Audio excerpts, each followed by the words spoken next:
Okay, our last talk of the day is by Ryan Preston-Roedder on 3 varieties of faith. Actually, there's a handout. Should have done this already. There's a handout. Yes. Thank you so much. So it's 2 pages. The pages are numbered. Make sure that you get them both. Okay. So first, the project and why it matters. Non-religious moral philosophy has devoted little attention to the nature and value of faith. I don't think this is terribly surprising. The value of faith is typically associated with theism, and so it may seem that a careful study of faith doesn't really have much to offer non-religious philosophy. Furthermore, in the absence of religious beliefs or commitments that might lead someone to endorse certain forms of faith, philosophers might be not just indifferent to faith, but actually hostile to it. Philosophers prize rationality, and rightly so, and so might dismiss all forms of faith as objectionable forms of irrationality. Nevertheless, it would be, I think, a really serious mistake for moral philosophers of any sort to dismiss faith altogether, because whether or not theism holds, certain kinds of faith are essentially important virtues. That is, their character traits that are morally admirable are admirable from some broader perspective of human flourishing.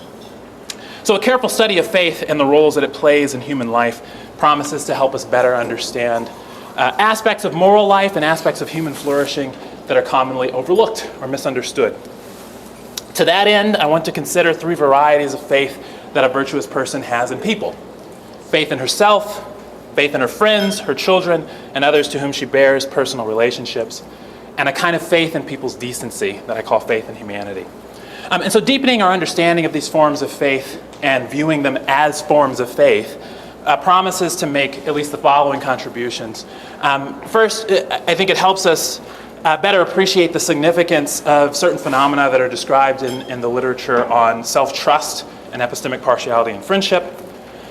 Second, it enables us to recognize some often overlooked connections between personal relationships on the one hand and relationships among members of the moral community on the other. And then finally, I think it helps us recognize certain limits on the role that epistemic as opposed to practical rationality should play in our ideals of how to live. And so here's how things will proceed. I mean, in the paper, I cover a lot of territory concerning personal relationships and go in depth in discussing a lot of different examples. I don't have time to do that, at least in depth here. And so I'll give one sort of paradigm example of each of the 3 kinds of faith that I'll be talking about. I'll say a few words about the underlying structural features that the relevant forms of faith share. And then I'll talk about each form of faith in some detail. In each case, giving a sort of rough characterization, identifying a few distinctive features, and then saying a word or 2 about the role that it plays in moral life. Okay, so on to section 2, the structure of faith. First to the examples. As an example of faith in oneself, consider the case of the disadvantaged student, a first-generation college student, a child of Mexican immigrants, who discovers upon entering college that many of her classmates and teachers have rather dim views of Hispanic students' drive and intellectual ability. Such a student's faith in the quality of her own character and in her own academic promise may counteract doubts about her ability to succeed in these challenging circumstances. As another sort of example of faith in people to whom we have special relationships, or as I'll sometimes say, faith in one's special relations. Imagine a parent whose headstrong son has been credibly accused of some terrible crime, though the evidence against him is not clearly decisive. This parent's faith may prompt her to cling, at least for a while, to her belief that her son is innocent, even if informed, disinterested observers are likely to conclude that he's guilty. And then finally, as an example of faith in humanity, consider a nonviolent activist. So imagine a civil rights activist who works to secure just treatment for some oppressed racial minority. The activist's faith in the very political leaders and citizens who accept or even support oppressive institutions may prompt him to pursue a campaign of nonviolent resistance, which seeks to eliminate injustice not by coercing one's oppressors, but rather by converting them and establishing community. And so I'll be referring back to these examples throughout the talk.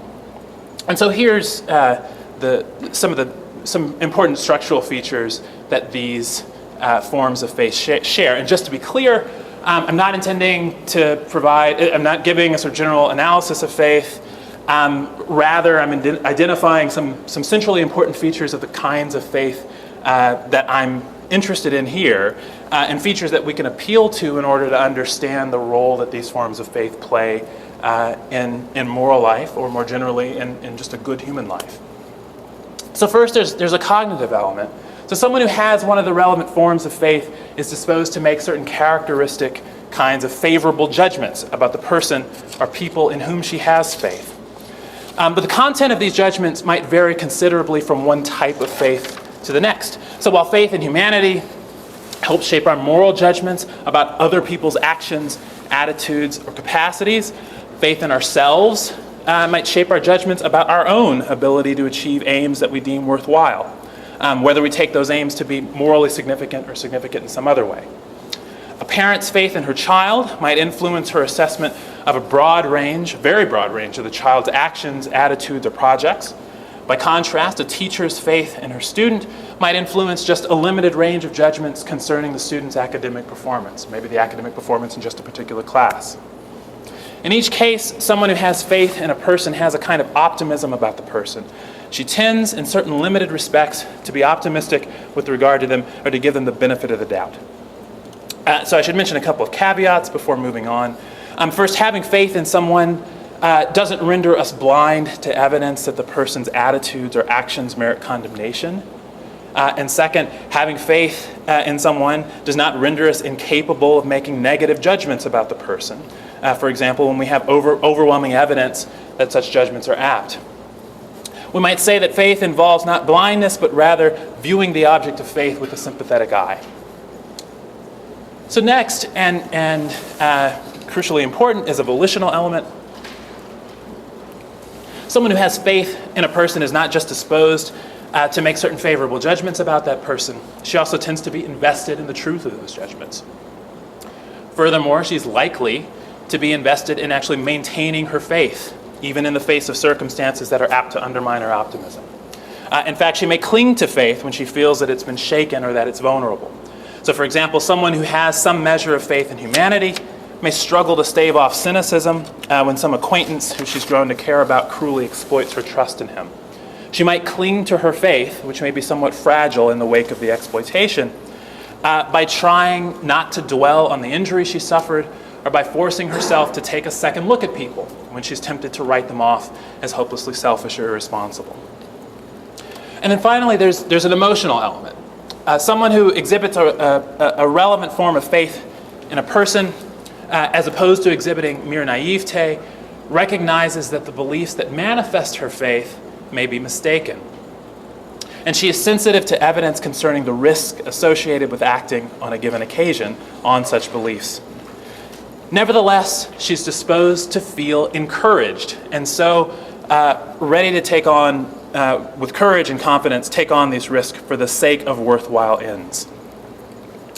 And just to be clear, someone who has the virtuous forms of faith that I'll describe is going to take certain kinds of measures to mitigate these sorts of risks, but won't be able to eliminate them entirely.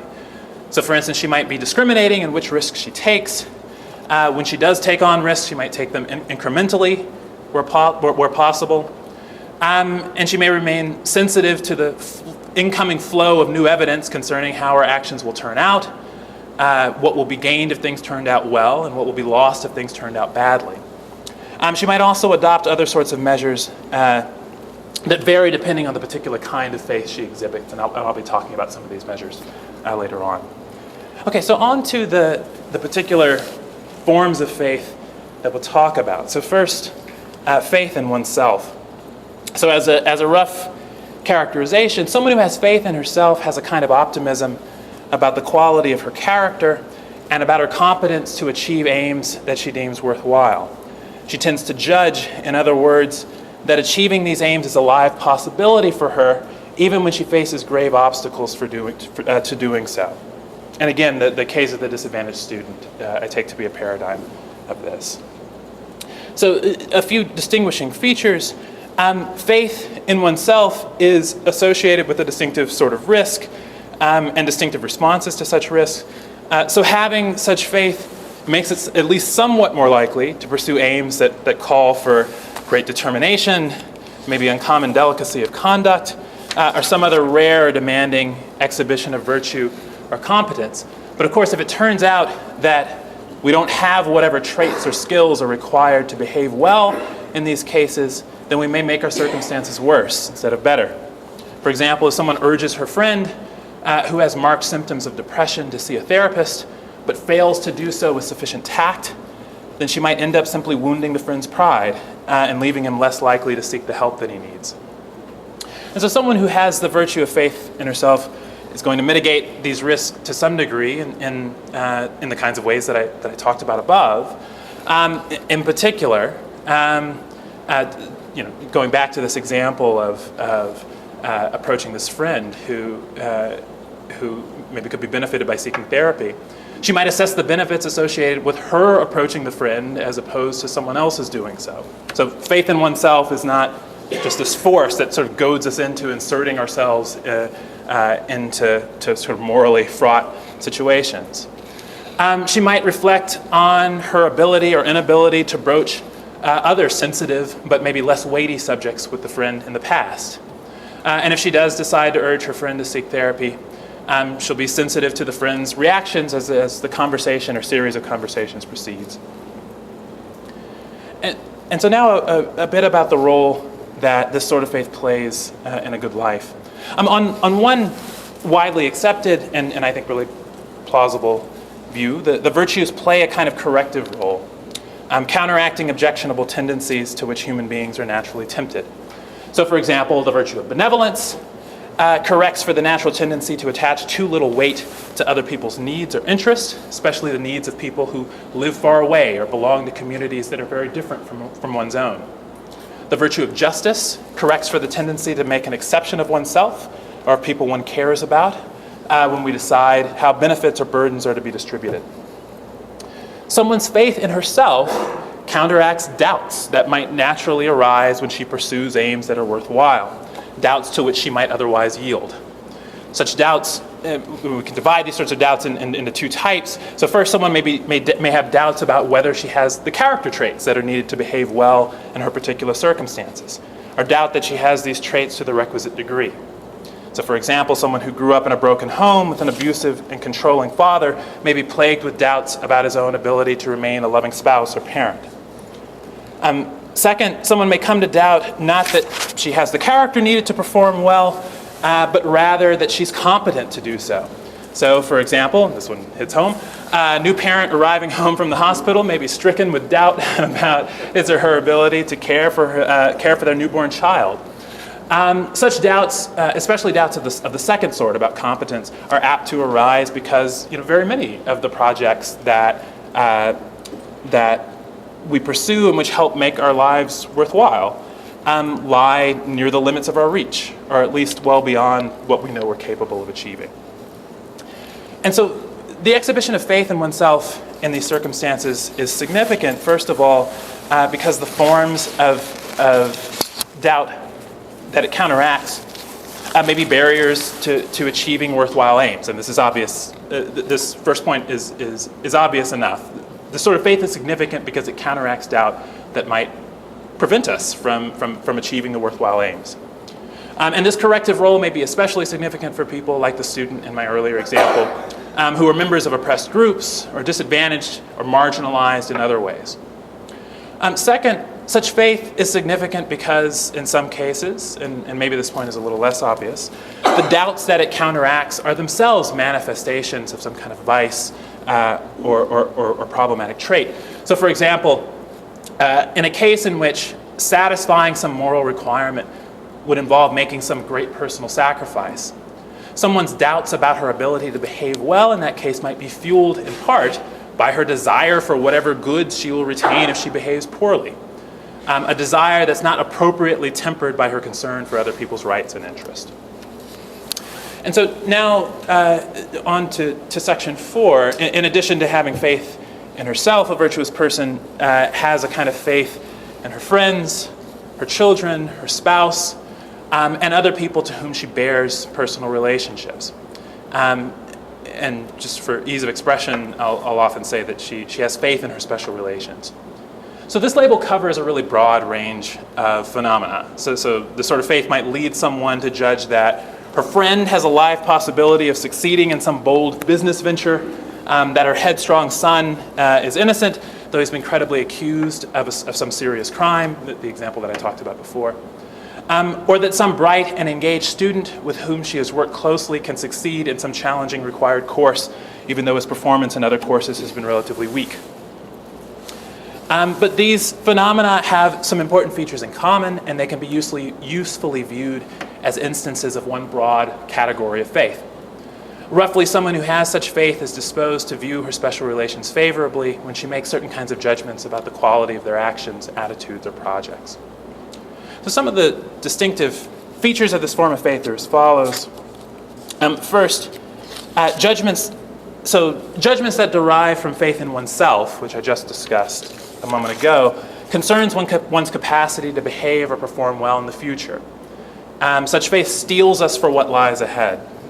By contrast, judgments that manifest faith in one's special relations might concern not only future attitudes and actions, but also the past and the present. So consider, for example, cases in which a behavior, trait, or project that matters a great deal to someone you care about is in some sense on display and open to being evaluated, and therefore condemned or even ridiculed by other people. Such cases might include a case in which someone who has been taking voice lessons performs for an audience for the first time, or to take a different kind of example, a case in which someone makes an infelicitous remark during a lively discussion at a dinner party. Such a person is likely to hope or even expect that friends, family members, or certain other special relations who are present on such occasions will view her with a sympathetic eye. Indeed, one of the most important roles that a person's faith in her special relations can play is that of enabling her, in some cases, to provide sincere, meaningful reassurance, say that her spouse has not made a fool of himself, or that some goal to which her friend is newly but genuinely committed is really worth pursuing. A second sort of distinctive mark is that a person's, so in contrast to a person's faith in humanity, which I will discuss in a moment, so in contrast to that, which tends to yield favorable moral judgments concerning other people's attitudes and actions, faith in one's special relations may shape one's moral or non-moral judgments. And furthermore, as I said earlier, the specific content of those judgments that manifest faith in someone to whom we bear a personal relationship may vary considerably from one relation to the next. And again, the example that I cited before, someone's faith in her child might be incredibly wide-ranging. It might concern more or less all aspects of the child's flourishing. But someone's faith in her student might be relatively speaking, pretty narrow and concerned with flourishing with respect to academic performance or academic performance within a certain subject. And third, faith in one's special relations is associated with distinctive kinds of risk. In particular, the risk of enabling a loved one's self-destructive behavior, potentially facilitating immoral behavior, or, and I think this one looms especially large, being exploited by the people in whom we have faith. And again, I won't rehearse in detail here, but the same kinds of strategies that I described before are going to be applicable in each of these cases. Now on to the role that such faith plays in a good life. So in good personal relationships, members of the relationship are bound by some form of love or caring, namely love for one's friends, romantic love, some form of filial love, or some form of affection. And one of the conditions that together enable these forms of caring to flourish is that someone sees something admirable in the person she cares about, or in other words, values this person for who she is. Someone who has faith in a special relation tends to view that person in a favorable light, and this helps foster her love for the person. Furthermore, her love may dispose her to focus attention on her beloved's favorable qualities, facilitating her faith in the beloved. And so, generally speaking, our faith and our special relations and our love for them are mutually reinforcing. A second role is that provided that our faith is tempered in the ways that I described above, our faith and our special relations tends to prompt them to behave or perform well. The most obvious examples of this phenomenon are just cases in which someone knows what another person expects of her and then deliberately tries to conform to that person's expectations. But there are also other kinds of cases in which one person's faith in her special relations exerts more subtle influences on them. And so these, just sort of looking through the social psychological literature, four kinds of influence seem to me especially important, so I'll mention those. But I'll just sort of describe them roughly, and I'm happy to talk about the studies that correspond with each of these in discussion. So one, when someone's friends, family members, or other members of her community view her in a certain way, whether favorable or unfavorable, she may begin to view herself in that way, or in other words, internalize their view of her and act accordingly.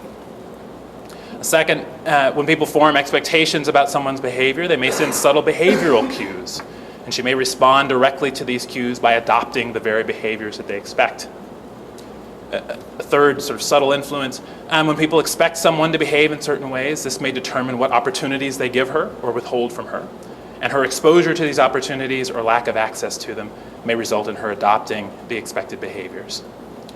And then fourth and finally, if someone realizes that people expect her to behave poorly, she may react in certain ways that shield her from the shame of disappointment. From the shame or disappointment of confirming low expectations. For example, she may come to care less about how she behaves, or she may create obstacles to behaving well so that she can blame poor behavior on the obstacles rather than on her own character or capacities. But her reacting in these ways is likely to result in her behaving poorly, just as people expect. And so one's faith in sort of the people who are close to us is apt to prompt them in one or more of these ways to behave or perform well. And also tends to help one avoid subtly prompting them to behave or perform poorly. And the third role that this sort of faith plays is that when someone has faith in her special relations, she thereby provides an important form of support for them. A form of support that's especially significant when her faith prompts her to make favorable judgments about a form of support that's especially significant when her faith manifests in favorable judgments. But when she fails to have such faith to a sufficient degree, or when her faith fails to manifest in judgment in certain kinds of circumstances, she thereby betrays her special relations in a way that can be quite serious. And so to understand this third consideration, we have to pay attention to the volitional and emotional elements of such faith. As I said before, someone who has faith in her special relations isn't just disposed to make favorable judgments about them. She's also invested in the truth of these judgments. It's important to her that they turn out to be correct. In other words, she roots for her special relations, even in the face of reasons to doubt that they will or can behave or perform well. And she thereby acquires a stake, or furthers her stake in the success of their lives or projects. And one sort of example in which the sort of failure of faith to manifest might count as a form of betrayal is the case of the supportive mother. And so upon learning that her son has been accused of this terrible crime, we can imagine that the mother sort of behaves outwardly in very supportive ways.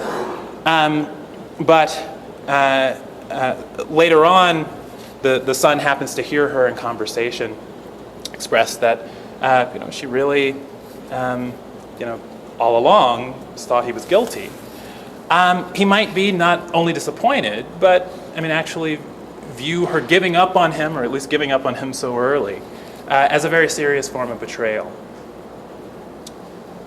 And then finally, the third form of faith that I want to discuss, and I'll do so briefly, is faith in humanity.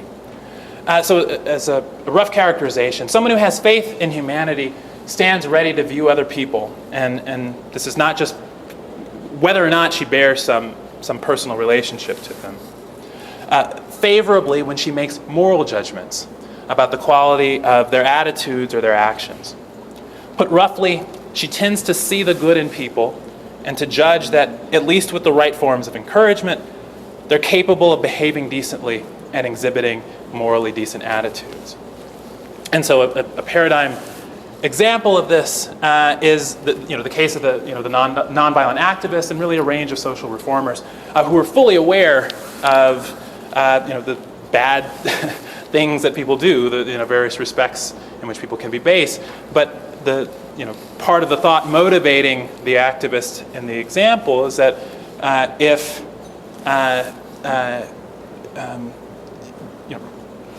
members of the activist campaign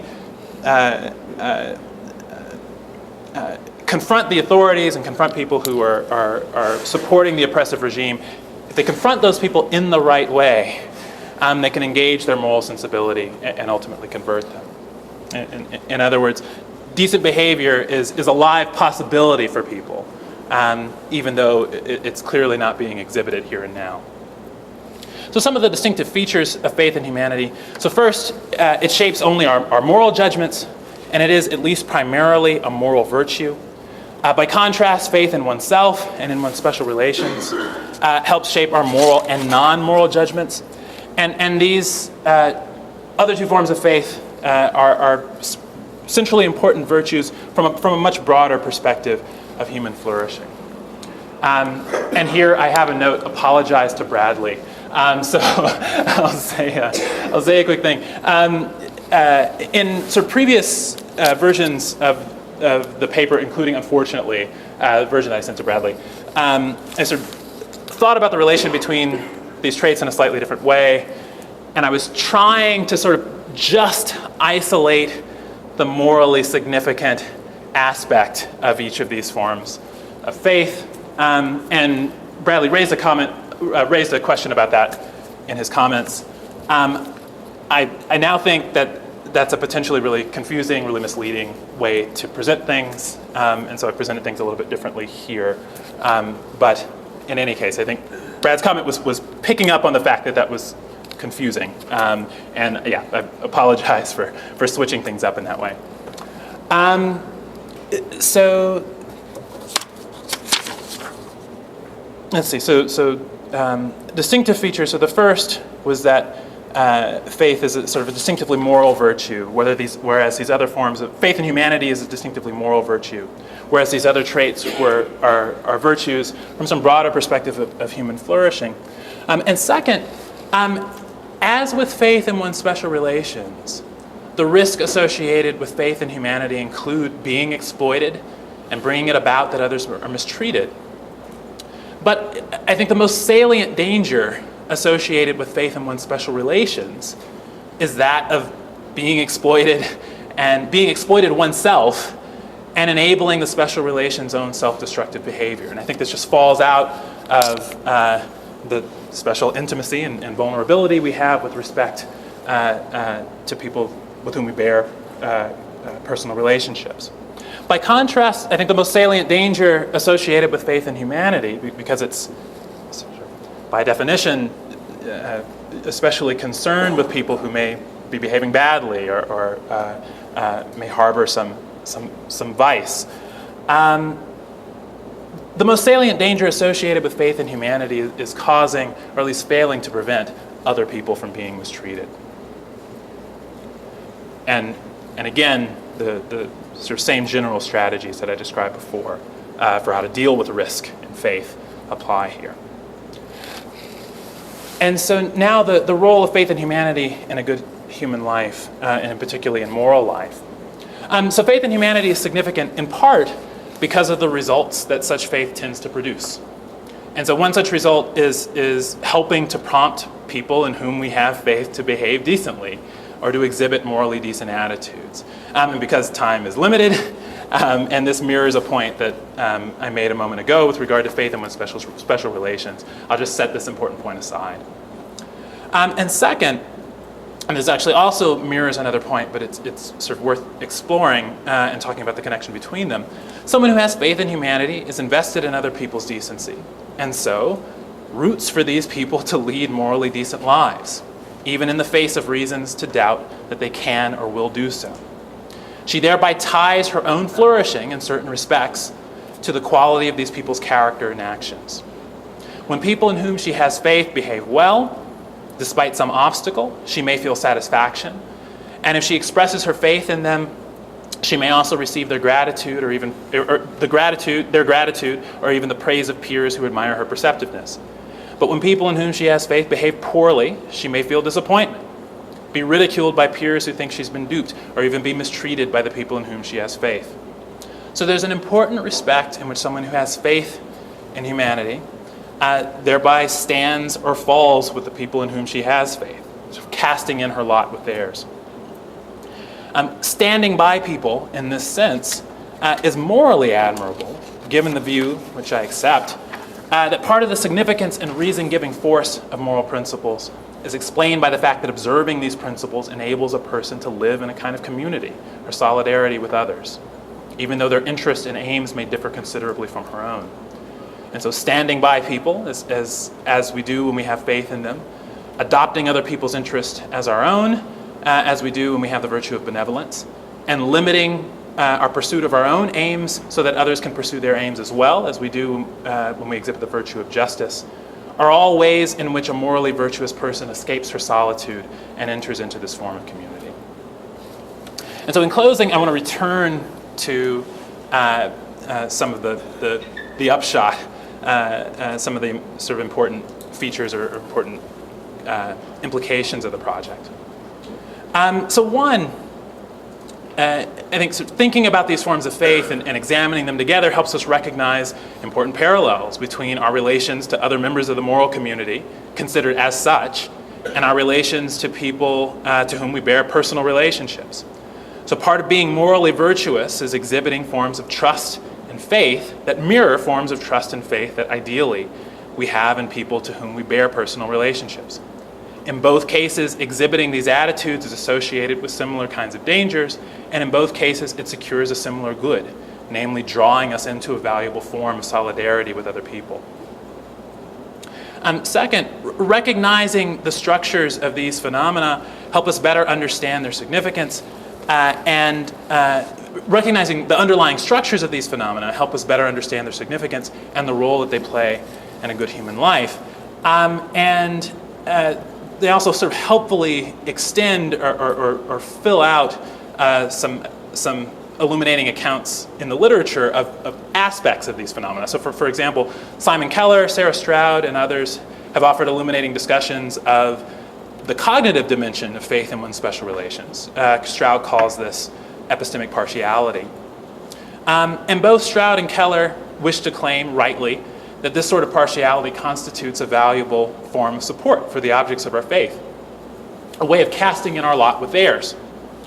But viewing this phenomenon, as I do here, as part of a cluster of dispositions in which the volitional element looms large, helps us better understand the form, the particular form of support that we provide for our special relations when we exhibit this partiality toward them. And then finally, thinking about the kinds of cases to which I appeal in order to clarify the three forms of faith that I described, makes salient certain limits on the role that epistemic, as opposed to practical rationality, should play in our ideals of how to live. Consider the three examples on which I focused. In each of these cases, and I'm reporting my response here, my confidence that the agent in the case exhibits a virtuous character is, to some degree, to a considerable degree, independent of my judgment that his or her beliefs were fully epistemically rational. In each of the case of the mother, the case of the student, and particular examples of nonviolent activists who ultimately who claim to have certain favorable beliefs about members of the oppressive societies in which they worked. I'm quite confident that these people were exhibiting an important virtue. But when asked, were they fully epistemically rational in the judgments that they made, It's not so clear. I mean, in some cases I don't know, and in some cases I would sort of need more information. I think part of the lesson here is as follows. Perhaps if we lived in a world in which our evidence was always clear, easy to attain, and sufficient to settle whatever questions we considered, we could always expect virtuous people to form judgments that were fully epistemically rational. But in our actual circumstances, evidence is almost always ambiguous, hard to come by, or incomplete. And as a result, a virtuous person's disposition to respond in fully rational ways to whatever evidence happens to be available can come into conflict with the various aims that are central to living a morally decent life, or more generally, a good human life. So it seems that given the importance of the ends that we have reason to pursue in the face of uncertainty, a virtuous person may sacrifice some degree of epistemic rationality in certain respects and in certain cases in a pursuit of these other aims.